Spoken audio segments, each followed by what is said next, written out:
Thank you for the opportunity to participate in this important webinar.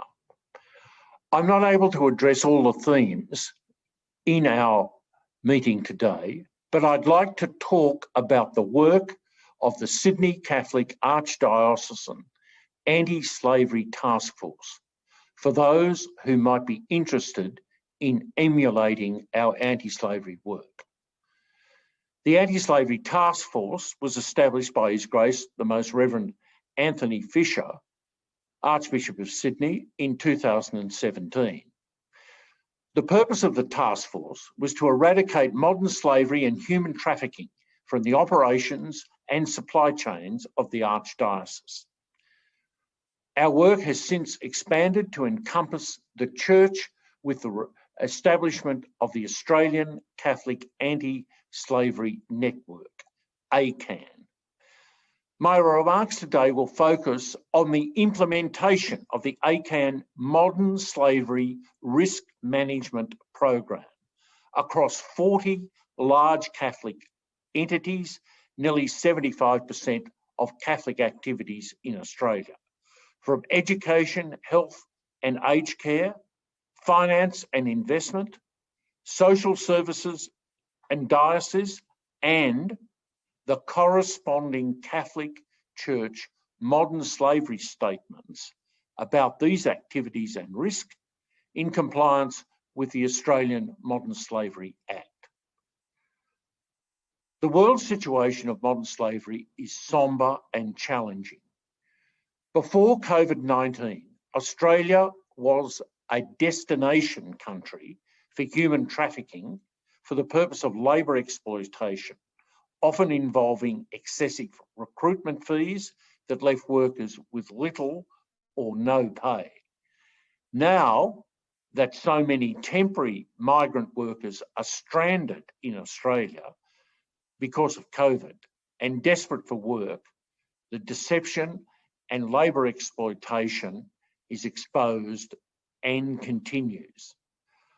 Modern slavery, forced labour and labour exploitation continue across many sectors of the Australian economy: construction, cleaning, hospitality, horticulture, most often occurring within the formal economy in the operations and supply chains of Australian business.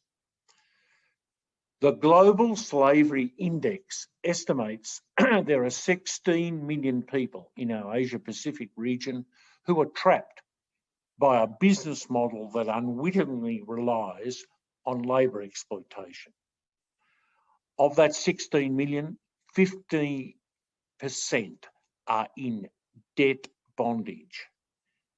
60% are exploited outside their country, and therefore the majority of victims are migrant workers. The profits from human trafficking and modern slavery circulating the globe and the global economy are estimated at US $150 billion, one of the greatest criminal activities in our world.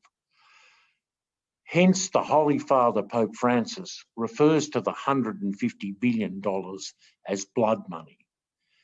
This is a priority area with Pope Francis since his election to the papacy. He has called for the world to come together to end slavery in this generation.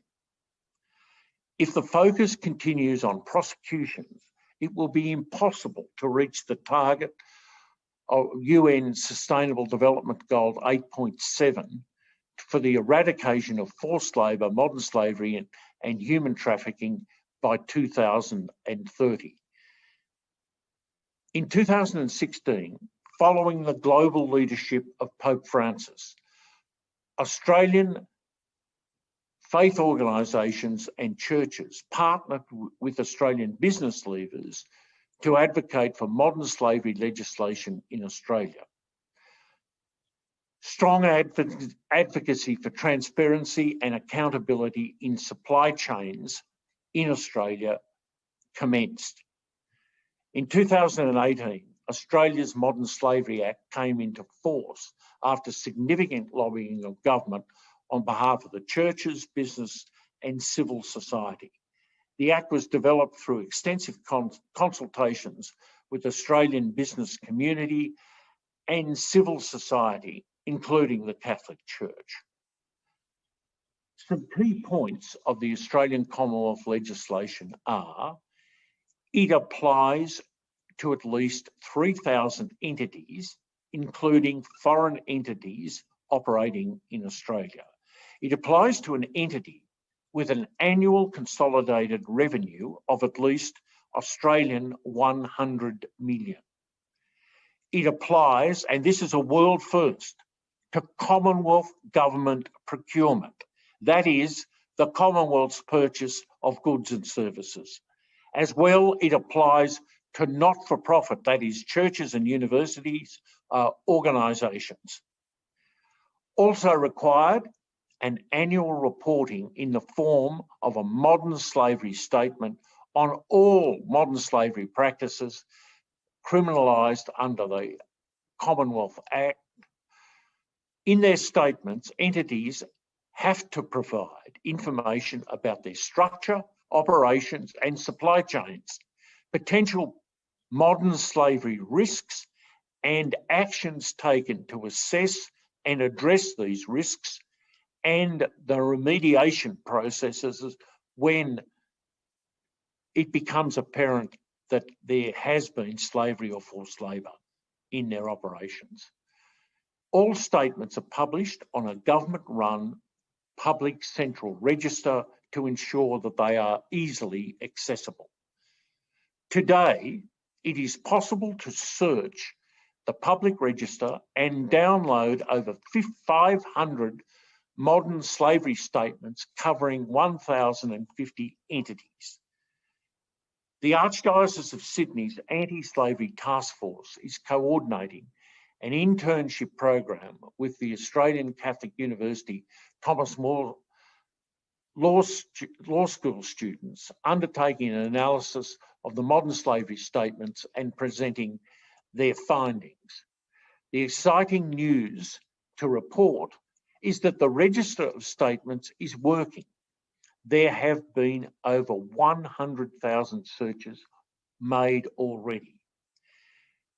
This interest has led to an increase in government funding and resources, media reporting and academic research focused on modern slavery in business supply chains and operations, and business investment in modern slavery risk management programs.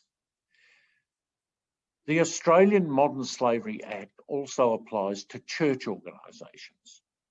In response to the mandatory reporting regulations in the legislation, the Catholic Archdiocese of Sydney established and coordinates the Australian Catholic Anti-Slavery Network, ACAN. The ACAN Network is the embodiment of Catholic commitment to eradicating modern slavery risk in Catholic operations and supply chains. The 40 participating Catholic entities are supported by our Taskforce expert staff. The ACAN Network is also a forum for Catholic entities to work collaboratively, sharing knowledge and building capacity among designated modern slavery liaison officers. Together, we are taking practical and direct action to address modern slavery risks in operations and supply chains. The scale of all this is significant. ACAN entities have consolidated revenue of over $1 billion. The largest are the hospital networks, aged care homes and schools. At the beginning of the program, we analysed the risk and identified the areas of high risk and high spend for Catholic entities. By working collectively as purchasers of goods and services, the Church can work with suppliers to improve labour practices in both operations and supply chains. The high-risk areas are construction and medical supplies. The Modern Slavery Risk Management Program, shared among the 40 Catholic entities, involves policy, contract clauses, training for staff and supplies, 30 different templates, tools, and resources. All of the resources are shared via the ACAN website and monthly webinars amongst the liaison officers of the various entities. We have also launched a new initiative to provide a comprehensive one-stop shop and confidential advice service for the church, community and business to access expertise and social legal support for services for victims. There's more to say, but for now, I thank you for your interest and for this opportunity to speak today, and I warmly welcome any further collaborations worldwide and within the church. May Saint Bakita bless us all.